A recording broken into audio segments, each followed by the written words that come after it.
मंगलमय मंगल करण वीतराग विज्ञान नमो ताहि जाते भजे अरहंतादि महा जो विद्यादि सागर सुधी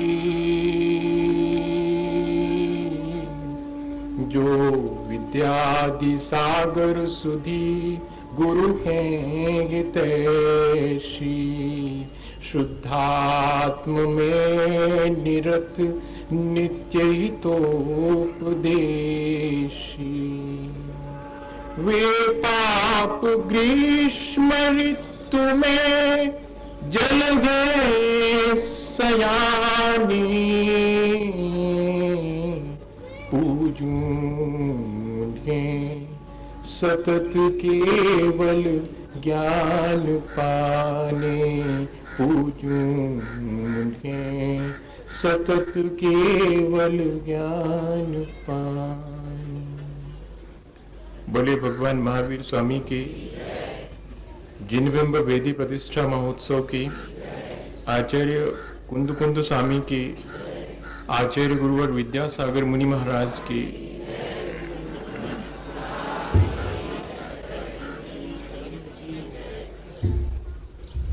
हमेशा की तरह आज भी हम सब लोग एक साथ बैठकर इस बात पर विचार करेंगे कि अपने जीवन को अच्छा बनाने के लिए हमें क्या प्रयास करना चाहिए।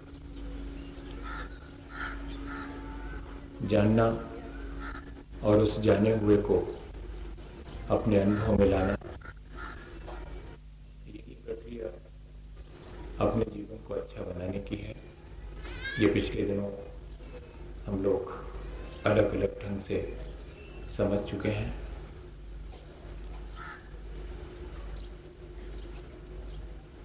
अनुप्रेक्षा या भावना हमारे विचारों को दृढ़ता देती है। वो टेम्परिंग की प्रक्रिया है, वो एक तरह से हैमरिंग की प्रक्रिया है, जिसमें कि हम अपने विचारों को निरंतरता देकर के दृढ़ करते हैं। कोई भी चीज यदि निरंतर की जाती है, रसरी आवत जावत सिल पर पड़त निशान। जैसे कि एक ही जगह से पानी खींचने की रस्सी जाए तो उस पत्थर पर भी निशान आ जाता है। हम इतने पत्थर तो नहीं हैं कि हमारे ऊपर निरंतर अगर हम अपने अच्छे विचारों की रस्सी आने जाने दें तो हम पर निशान न पड़े। इसलिए हम पिछले दिनों से लगातार इस विचार की प्रक्रिया को निरंतरता दे रहे हैं। हमने ये भी समझा है कि अनुप्रेक्षा हमारे सुख दुख के बीच हमें समता रखने की सलाह देती है। अनुप्रेक्षा हमारे आत्मबल को बढ़ा देती है। जैसे कि सुकमाल जब तक घर में रहे तब तक वे सूरज की रोशनी और सामान्य दीपक की रोशनी भी सहन नहीं कर पाए और एक सरसों का दाना भी उनको चुभ जाता था। लेकिन जिस क्षण उनके मन में 12 भावनाओं का चिंतन शुरू हुआ और फिर वे मोक्ष मार्ग पर चले तो 3 दिन तक सालनी उनका शरीर खाती रही, पर वे उस शरीर से परे अपने आत्मा में लीन रहे। ये क्या प्रक्रिया है? ये ऐसी कौन सी विचार की शक्ति है जो कि हमें इस संसार के प्रपंच से बचा करके और अपने आत्म सुख की तरफ ले जाती है। ये हमने पिछले दिनों समझा है। हमने ये भी समझा है कि हम जिन चीजों को एक में एक करके मानते और देखते हैं वे एक में एक नहीं है, अलग अलग हैं। कि हम उनको सचमुच अलग अलग अनुभव कर सकते हैं। इस शरीर के भीतर आत्मा है, ये हम लोग जानते हैं, लेकिन हमारी अनुभूति ऐसी नहीं है। शरीर में अगर कोई चीज चुभ जाती है तो ऐसा लगता है जैसे कि हमारे आत्मा को ही चुभ गई है। हमने ये भी समझा है कि हम अनुप्रेक्षा के माध्यम से अपने बुरे संस्कारों को हटा सकते हैं, अच्छे संस्कारों को अपने भीतर संग्रहित कर सकते हैं, और इतना ही नहीं, आने वाले बुरे संस्कारों को आने से रोक सकते हैं। हमने कल ये भी समझा था कि ये जो लोक दिखाई पड़ता है और इस लोक में जो कुछ भी बनते बिगड़ते दिखाई पड़ता है, उस सब में हम सिर्फ निमित्त हैं। पर ये लोक की संरचना क्षय द्रव्यों से मिलकर के हुई है कि हमारी अज्ञानता है कि हम ये मान लेते हैं कि यहां जो कुछ भी बन रहा है या बिगड़ रहा है उसके कर्ता, भोक्ता और स्वामी हम हैं। कल हमने ये भी समझा था कि हम चाहें तो इस लोक की संरचना को समझ करके इस लोक में समतापूर्वक चारों गतियों के दुखों से बचकर अपना आत्मकल्याण भी कर सकते हैं। असल में लोक भावना हमें एक संदेश देती है कि इस लोक में जितने भी जीव हैं वे सब हमारे ही जैसे हैं, इसलिए हमें उन सब जीवों के कल्याण का भी ध्यान रखना चाहिए। लोक कल्याण की भावना भी लोक भावना में निहित है। इस तरह हमने 12 भावनाओं में से 10 भावनाओं का गहन चिंतन करके आज हम एक बिल्कुल अलग तरह से विचार करने के लिए उपस्थित हुए हैं कि हम क्या करें। हम इतना सब जानते हैं फिर भी हमारे जीवन में परिवर्तन क्यों नहीं आता है, और हमें इस संसार में जो जो चीजें बहुत मुश्किल से प्राप्त होती हैं उन सबको हम बहुत आसानी से प्राप्त करना चाहते हैं, और वे कई बार जो दूसरे को बहुत मुश्किल से प्राप्त होती हैं हमें बहुत आसानी से प्राप्त हो जाती। फिर भी इसके बाद भी हमारे जीवन में शांति क्यों नहीं है? सब चीजें पा लेने के बाद भी शांति क्यों नहीं? सोचते थे कि घर नहीं है इसलिए अशांति है, कल अपना खुद का घर हो गया लेकिन शांति फिर भी गायब है। कल सोचते थे कि गाड़ी नहीं है, अच्छे कपड़े नहीं है, कैश नहीं है, वो सब चीजें भी हमारे पास आ जाती हैं, उसके बाद भी हमारा दुख ज्यों का त्यों बना रहता है। जिन चीजों को हम बहुत मुश्किल से हासिल करते हैं और ये सोच करके कि इन चीजों के हासिल करने के बाद हमारे जीवन में सुख और शांति आएगी, उन चीजों के प्राप्त हो जाने के बाद भी हमारे जीवन में सुख और शांति नहीं आती, इसका मतलब है कि वो अभी भी दुर्लभ है। जो जो चीजें हमें प्राप्त होती चली जाती हैं वे सब हमें सुलभ मालूम पड़ने लगती हैं, लेकिन एक स्थिति तो ये बनती है कि कहा तो ये गया है कि स्थावर एक इंद्रिय जीव से त्रस पर्याय को प्राप्त करना बहुत दुर्लभ है। तो हम कोशिश में लग जाते हैं कि एक इंद्रिय से कम 2 इंद्रिय और पंचेंद्रिय तक तो पहुंच ही जाए, त्रस पर्याय को प्राप्त कर लें, तो वो दुर्लभता वो भी हम प्राप्त कर लें। दुर्लभ है निगोद से स्थावर अरुचरस्वती पाना, नर काया को सुरपति करके तो दुर्लभ है। फिर संगी पंचेंद्रिय हो जाते हैं तो उसमें भी या तो नारकी हो गए या कि देव भी हो गए हैं, तब भी ऐसा लगता है कि मनुष्य हो जाए। मनुष्य होना बहुत दुर्लभ है, ये भी हम जानते हैं। वो दुर्लभता भी हमारे पास में आ गई। उसके बाद अच्छा देश, अच्छी संगति और अच्छा कुल प्राप्त होना, ये और अधिक दुर्लभ है। जरा देखते जाएं कि किन दुर्लभताओं को हमने सुलभ बना लिया है, कितनी मेहनत से हमने जिन चीजों को दुर्लभ माना था उन चीजों को हमने सुलभ बना लिया। इसको थोड़ा सा कहीं ट्रांसफर कर दें।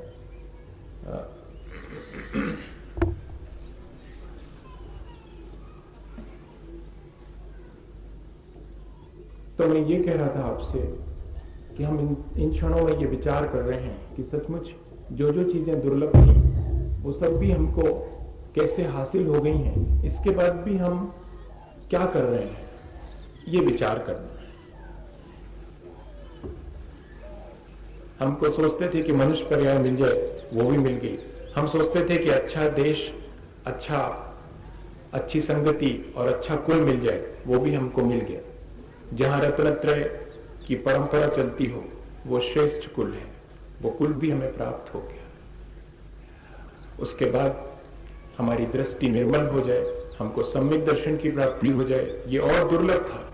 हमने सच्चे देवगुरु शास्त्र के चरणों में बैठ करके अपनी श्रद्धा उनके चरणों में व्यक्त करके वो चीज भी हासिल कर ली, दृष्टि भी, हमारा विजन भी बहुत क्लियर हो गया। हमारी श्रद्धा हमें उन अदृश्य चीजों को भी, हमें उस आत्मा का भी एहसास कराने लगी है, जिसका एहसास करना बहुत मुश्किल होता है कि आत्मा और शरीर अलग है। ये छोटी मोटी चीज नहीं है, इसको जानना भी बहुत मुश्किल है। हमने वो भी प्राप्त कर लिया। फिर हमें मालूम पड़ा कि नहीं, इतने से काम नहीं चलता, अभी एक चीज और दुर्लभ है, अणुव्रतों का पालन करना दुर्लभ है। हमने अणुव्रत भी पालन करना शुरू कर दिया। हमारे जीवन में देशव्रत भी आ गया। दुर्लभ मुनिवर को व्रत पालन, दुर्लभ रत्नत्रय दीक्षा का धरना। रत्नत्रय दुर्लभ है, वो रत्नत्रय भी हमारे जीवन में आ गया और हमने दीक्षा भी ग्रहण कर ली। मुनि बनना दुर्लभ था, वो भी हमने प्राप्त कर लिया। उसके बाद कह रहे हैं कि एक और दुर्लभता शेष रह गई, शुद्ध भाव करना। अब शुद्ध भाव करना ये और बहुत दुर्लभ है, वो हमारे अपने जीवन में कभी नहीं हुए। शुभ और अशुभ इन दोनों प्रकारों के भाव में हम पूरा दिन गुजार देते हैं, ये अच्छा ये बुरा, लेकिन कभी हम अच्छे और बुरे दोनों से शांत होकर के और उस अपने शुद्ध आत्म तत्व का विचार भी करने का वक्त नहीं निकाल पाते। कितना हम लोग व्यस्त हो गए उन सब चीजों में, जिन चीजों में हमारी व्यस्तता हमारे जीवन को शांति नहीं देती है। मुश्किल ये है, ठीक है, उन चीजों में हमारा व्यस्त होना अच्छा है जिनसे कि हमको शांति मिले, हमको सुख मिले, लेकिन उन सब चीजों में हम व्यस्त हैं जिनसे कि निरंतर दुख निकल रहा है, जानते हुए भी, अनुभव करते हुए भी। हमने कितनी बार गुस्सा करके देखा है, कितनी बार लोभ करके देखा है और कितनी बार संसार की सब चीजों का संग्रह करके भी देखा है, लेकिन हमारे उस अनुभव का हम स्वयं लाभ नहीं उठाते हैं और हम हर बार मिस करते हैं, हर बार चूक जाते हैं उस चीज को जो कि हमें प्राप्त करने की थी। शुद्ध भाव करना दुर्लभ से दुर्लभ है चेतन बोध ज्ञान पाती। इसके बाद भी कुछ दुर्लभ रह जाता है, वो तो हमें आज तक प्राप्त नहीं हुआ, वो है बोधि। बोधि का अर्थ है केवल ज्ञान।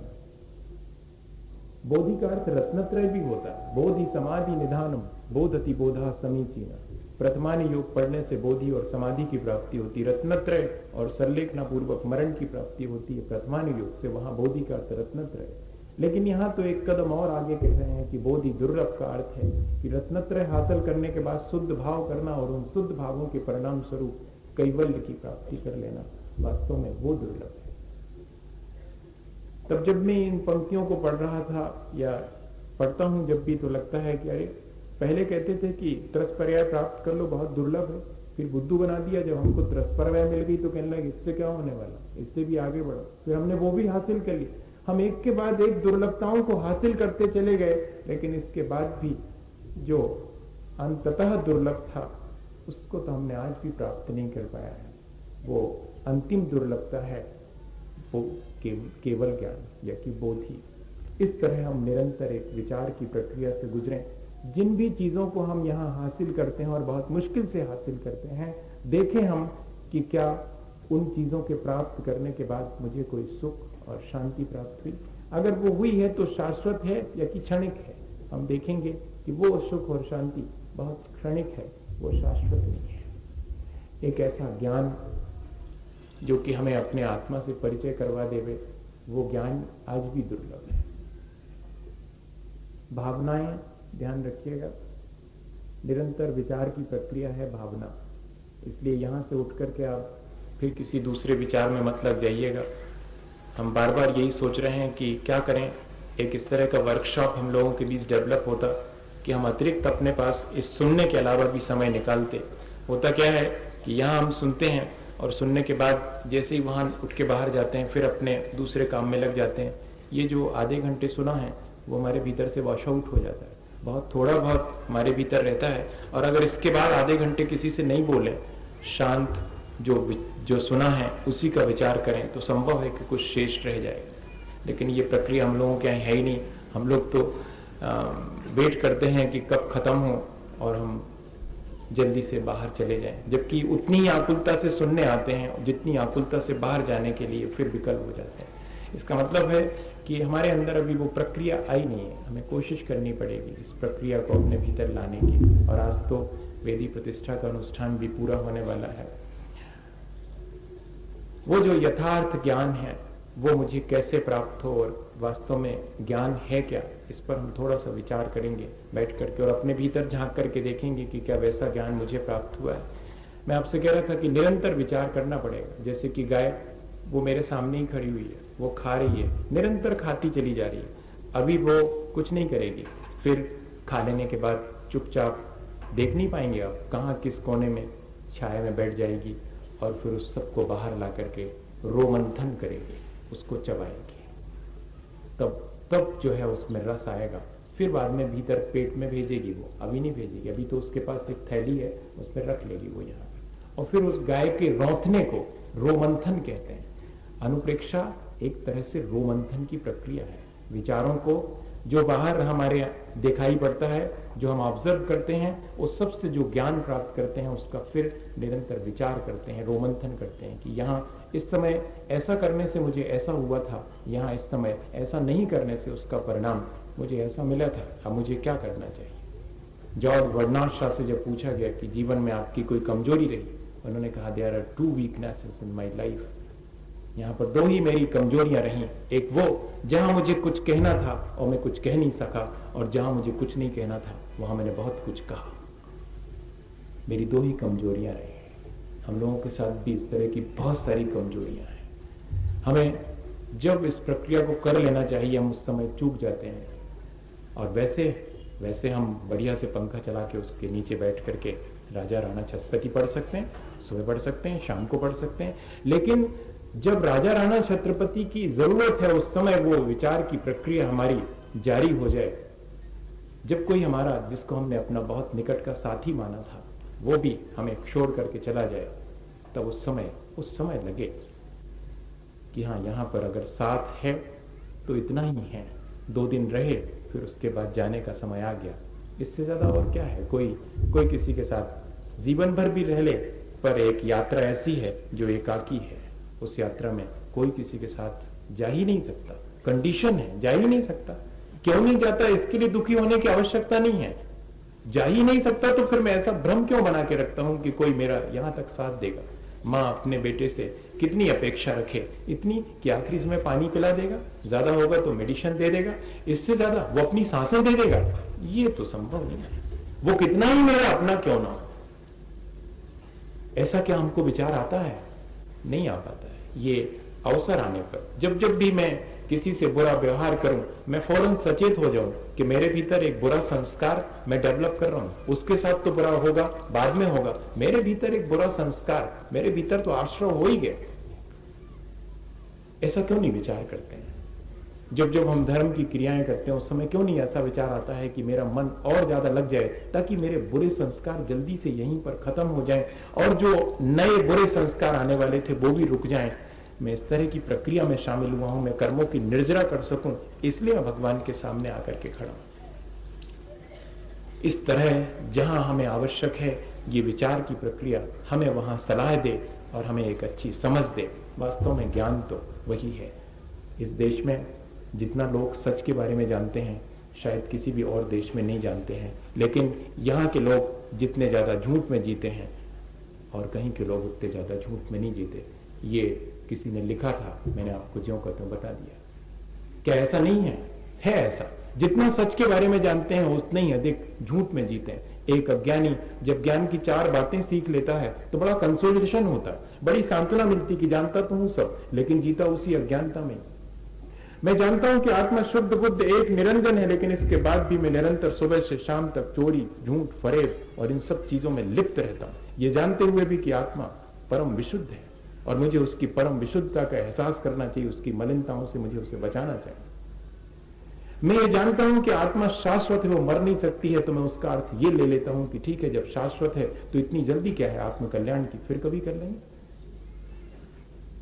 मैं इनके ऐसे अर्थ क्यों ले लेता हूं? ये मेरा कौन सा ज्ञान है? ये तो मेरी अपनी अज्ञानता है। मैं गीत गाता हूं कमल के और रहता हूं कीचड़ में,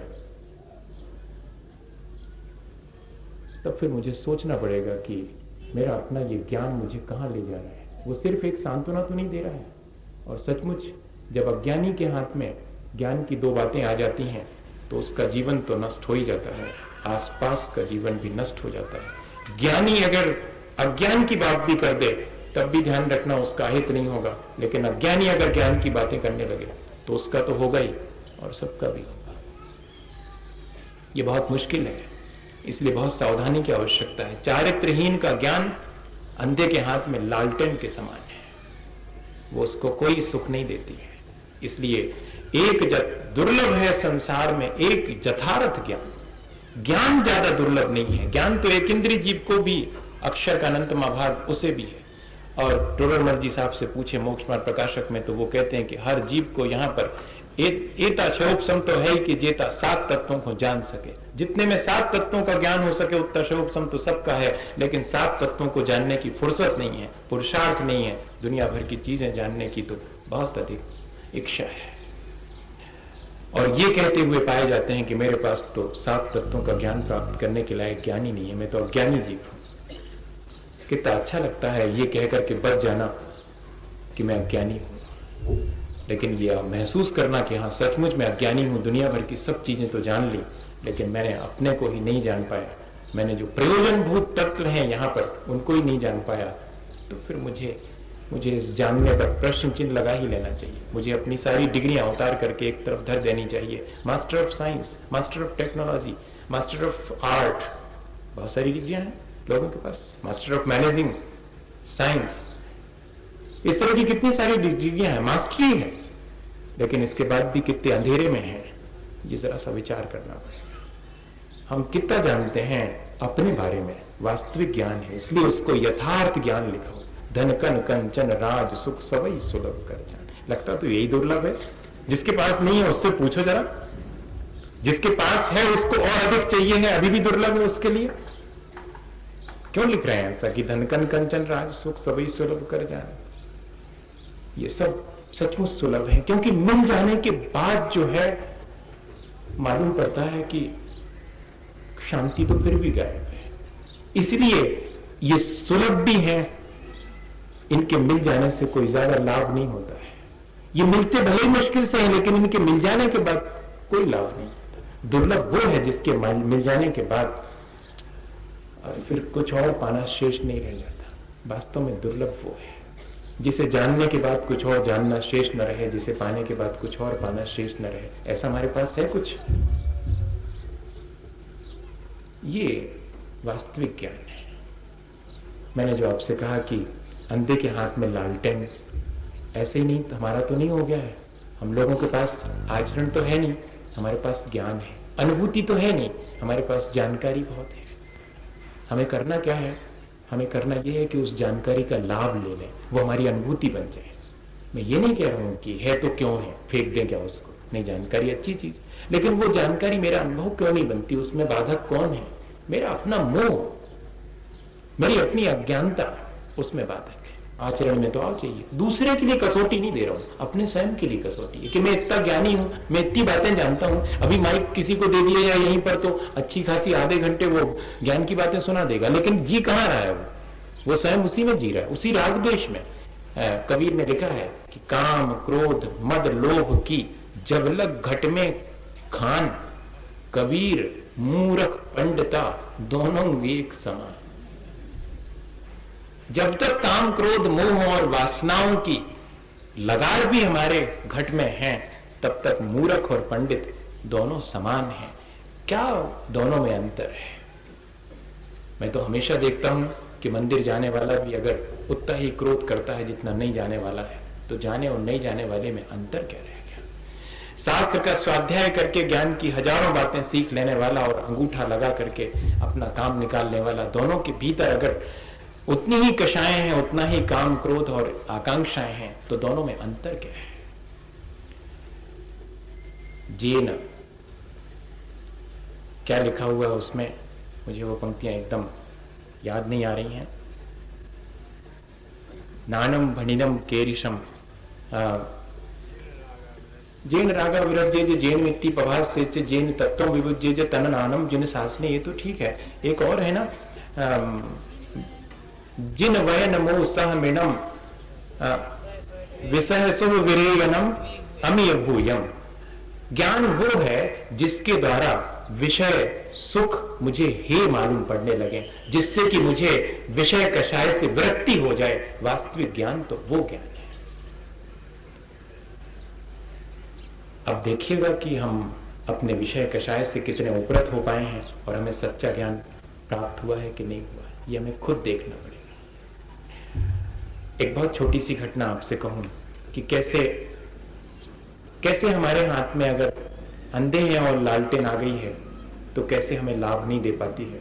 सैकड़ों दीपक जला जाए अंधे के सामने, लेकिन उसे प्रकाश नहीं हो सकता। सैकड़ों ग्रंथों का ज्ञान हो, लेकिन आचरण में वही सब विषय कषाय हैं, तो वो सैकड़ों ग्रंथों का ज्ञान भी व्यर्थ हो जाता, वो यथार्थ ज्ञान नहीं कहलाता। ये बात जरा गौर से आज हमें विचार कर लेना पड़ेगी। पंडित जी को आगे।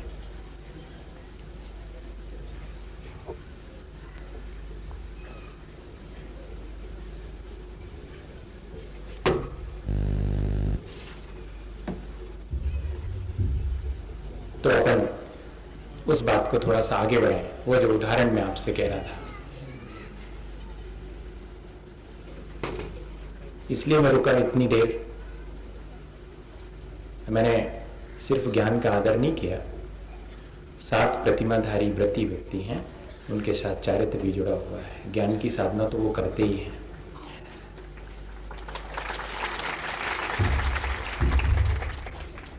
हम लोगों के साथ इस दौर में एक चीज और हुई है कि हम लोग अब धीरे धीरे अच्छाइयों का सम्मान करना भूलते चले जा रहे हैं।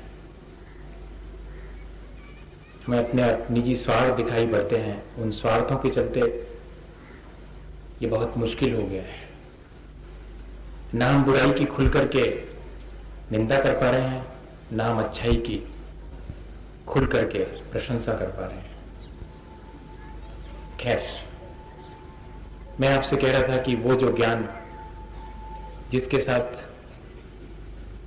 चारित्र नहीं है, वो कैसे अंधे की लालटेन हो जाता है। एक अंधा व्यक्ति था, वो अपने मित्र से मिलने गया। शाम गिर गई, अंधेरा होने को हुआ, उसने विदा ली अपने मित्र से।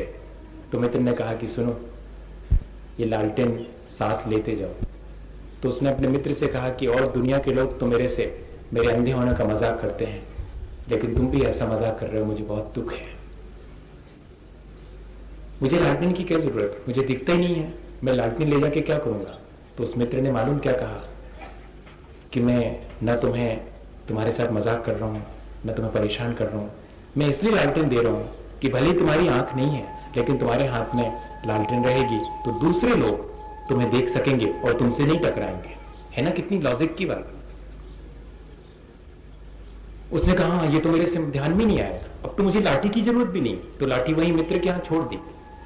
कल तक तो लाठी टेक करके चलता था, आज उसके हाथ में लालटेन आ गई तो सोचता है ऐसे ही चल लूंगा। आंख भी नहीं है, और जाता है वो 25 कदम और एक व्यक्ति उससे आकर के भिड़ जाता है। तो ये सूरदास धीरे से कहता है कि क्यों भाई साहब, आपकी भी मेरे समान आंखें नहीं है। तो वो कहता कि नहीं मेरी तो दोनों आंखें हैं, मुझे तो ठीक ठीक दिखता है। तो फिर ये सूरदास, जिसके हाथ में उसके मित्र ने एक लालटेन दे दी थी, वो धीरे से कहता है कि क्या आपको मेरे लालटेन की रोशनी नहीं दिखाई पड़ी जो आप मेरे से टकरा गए। तब वो बहुत जोर से हंसा।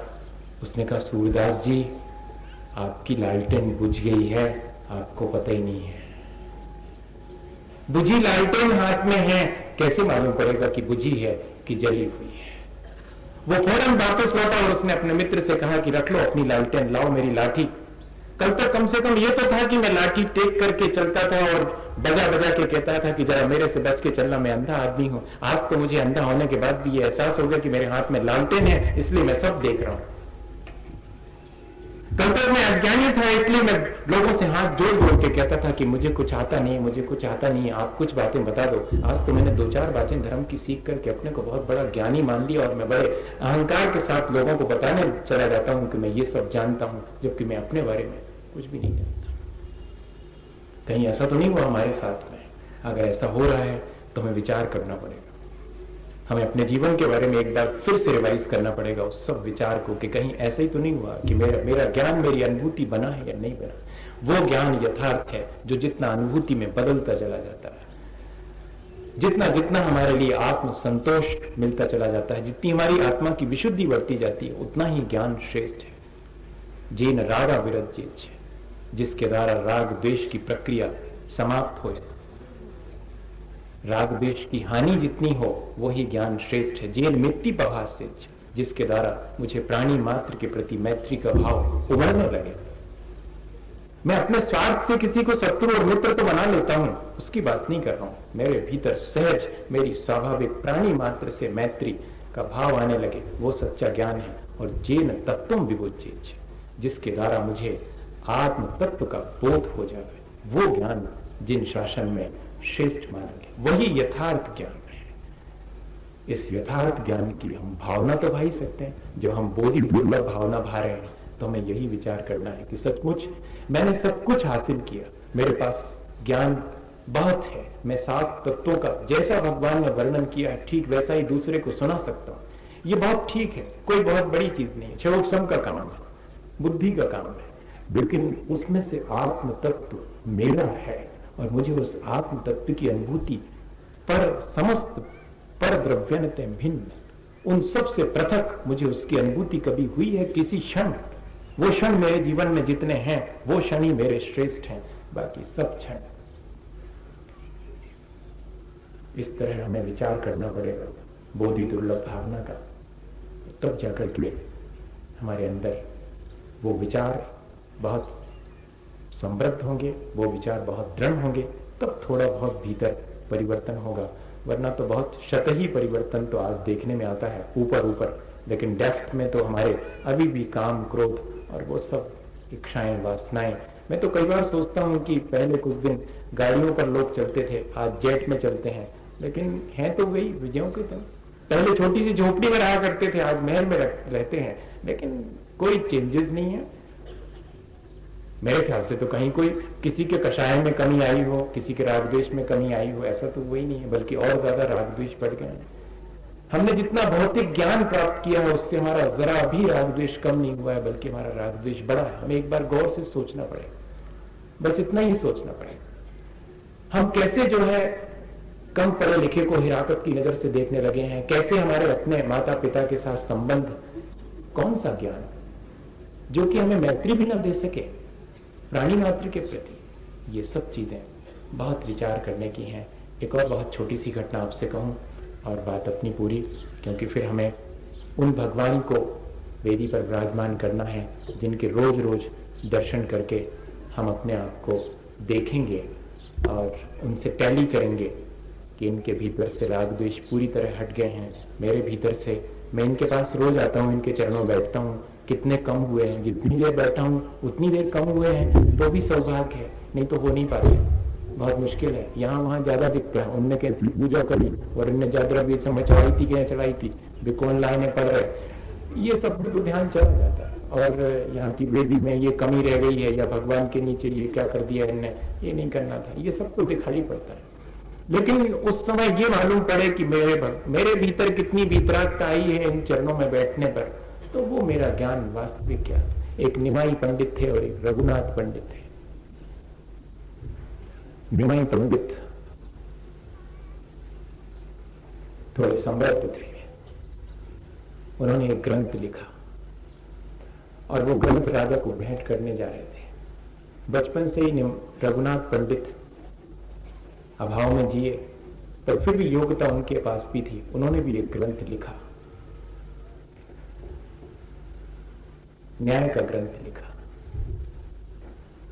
और एक दिन की बात है कि जब निमाई पंडित नाव में बैठकर के राजा के पास जा रहे थे और अपना ग्रंथ भी रखे हुए थे, और रघुनाथ पंडित भी अपना ग्रंथ साथ में रखे हुए थे। और दोनों जन का मिलना हो गया नाव में ही।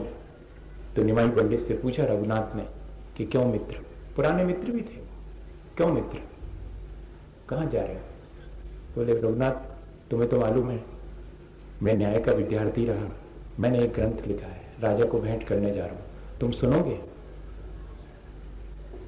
तो रघुनाथ पंडित ने कहा कि हाँ हाँ सुनाओ। सुनाया। तो जैसे जैसे सुनाते चले जाते वैसे वैसे रघुनाथ पंडित आकुल विकल होने लगे, और एक स्थिति तो ये आई कि उनके आंख से आंसू आ गए। तब निमाई पंडित ने कहा कि रघुनाथ, मैं तुम्हें अपना ग्रंथ सुना रहा हूं और तुम इतने विहल क्यों हो रहे हो, इतने दुखी क्यों हो रहे हो? रघुनाथ पंडित ने कुछ नहीं कहा, सिर्फ यही कहा कि तुम्हारा ग्रंथ मेरे ग्रंथ से भी श्रेष्ठ है, मुझे ये समझ में आ गया है। मैं अपना ग्रंथ लेकर के राजा के पास जा रहा था कि शायद 2 पैसे इनाम के स्वरूप मिल जाएंगे, लेकिन अब मुझे वो भी आशा नहीं है, इसलिए घबराहट हो रही है। तब मालूम निमाई पंडित ने क्या कहा तो बाद में, पर देखते देखते, इससे पहले कि रघुनाथ कुछ समझ पाए, अपना पूरा का पूरा ग्रंथ उठाकर नदी के हवाले कर दिया। निमाई पंडित को ऐसा करते देख करके रघुनाथ उठ खड़े हुए और हाथ पकड़ने लगे कि क्या करते हो? तो निमाई पंडित ने कहा कि रघुनाथ, मैंने ज्ञान दूसरे को दुखी करने के लिए हासिल नहीं किया। अगर तुम्हें सुख मिलता है तो मैं ऐसे सैकड़ों ग्रंथ लिख करके और नदी के हवाले कर सकता हूं, लेकिन तुम्हें दुखी नहीं देख सकता। उठो, तुम्हारा ही ग्रंथ राजा को मैं भेंट करूंगा और जो पुरस्कार मिलेगा वो तुम्हारा होगा। क्या ऐसा ज्ञान हमारे पास है? हम तो अपने ज्ञान से दूसरे को अज्ञानी ही साबित करना चाहते हैं। हम तो शायद कई बार ज्ञान इसलिए हासिल करते हैं कि दूसरे को अज्ञानी साबित कर दें, दूसरे के सामने इतनी बड़ी बड़ी बातें कह करके उसे चकित कर देते हैं। मुझे याद है वो घटना, और याद आ गई मुझे, इसी बीच जैनंद वर्णी जी थे, आचार्य महाराज के सानिध्य में उन्होंने सल्लेखना दी, और ईसरी की बात है। मूलाचार आचार्य महाराज हम लोगों को पढ़ा रहे थे, और उसमें एक शब्द आया जिसका अर्थ उलझ गया, नहीं समझ में आया। और एक घटना और है सागर की, पंडित जी साहब को भी याद होगी, जब एक पंडित, यहां पर भी एक शब्द उलझ गया था और 6 पंडित बैठे हुए थे और आचार्य महाराज खुश थे, और उस शब्द का ठीक ठीक अर्थ नहीं आता था। तब अचानक याद आया कि अरे वर्णी जी तो बैठे हैं, जिन्होंने वर्णी में शब्दकोश लिखा हुआ है। तो आचार्य श्री ने धीरे से कहा कि वर्णी जी, आपने तो शब्दकोश लिखा, उसमें मालूम होगा आपको कि इस शब्द का क्या अर्थ ग्रंथों में आता है, विभिन्न ग्रंथों में। तो वर्णी जी ने हाथ जोड़ के कहा कि आपकी आज्ञा हो तो कहूं। हाँ कहिएगा, आज्ञा हो तो कहूं। तो उस शब्द का अर्थ बता दिया। तो आचार्य जी ने कहा कि अरे आपको मालूम था और हम लोग इतनी देर से जो है चर्चा कर रहे थे, आपने बीच में क्यों नहीं कहा? बोले आप इतने बड़े आचार्य, आपके सामने मैं अपना थोड़ा सा ज्ञान बताऊं। वास्तव में ज्ञान वो है जिसके भीतर गहराई है, जिसके भीतर डेप्थ है, जिसके भीतर आत्म कल्याण की रुचि है, जिसके भीतर विनय है, वो ज्ञान सच्चा ज्ञान है। इसलिए ऐसे यथार्थ ज्ञान के लिए हमें प्रयत्न करना चाहिए। ऐसा यथार्थ ज्ञान हमें आज तक दुर्लभ रहा है, कोई बात नहीं, आज तक दुर्लभ रहा होगा, लेकिन आज तो हमें मालूम पड़ गया है, तो हम उस दुर्लभता को भी हासिल करने के लिए जैसा बनेगा वैसा प्रयास करेंगे। और प्रयास क्या करना है, जितना जितना राग द्वेष घटता चला जाता है, उतना उतना निर्मल होता चला जाता है, उतनी उतनी बोधि की प्राप्ति होती चली जाती है। हमको यही प्रयत्न करना है कि जैसे बने, जिस उपाय से बने भैया, जो करना पड़े, हमें कोशिश ये करनी चाहिए, ऐसे निमित्त मिलाना चाहिए, ऐसे लोगों के समीप बैठना चाहिए जिनके पास बैठ के राग द्वेष कम हो, और जहां हमारा राग द्वेष बढ़ता हो वहां से हमें हाथ जोड़ के और दूर हट जाना चाहिए। इतना भी हम दिन भर में कर लेंगे तो भी एक दिन धीरे धीरे हम उस बोधि दुर्लभ, उस कैवल्य को भी प्राप्त कर लेंगे। लिखा है धबला जी में कि जो व्यक्ति निरंतर ज्ञान के अभ्यास के लिए सजग रहता है, वो भले ही इस जीवन में उस ज्ञान को भूल जाए, लेकिन आगामी जीवन में उसका वो ज्ञान का अभ्यास केवल ज्ञान का कारण बनता है। इसलिए हम अभ्यास करें और सच्चा ज्ञान प्राप्त करें। इसी भावना के साथ बोले आचार्य गुरुवर विद्यासागर मुनि महाराज।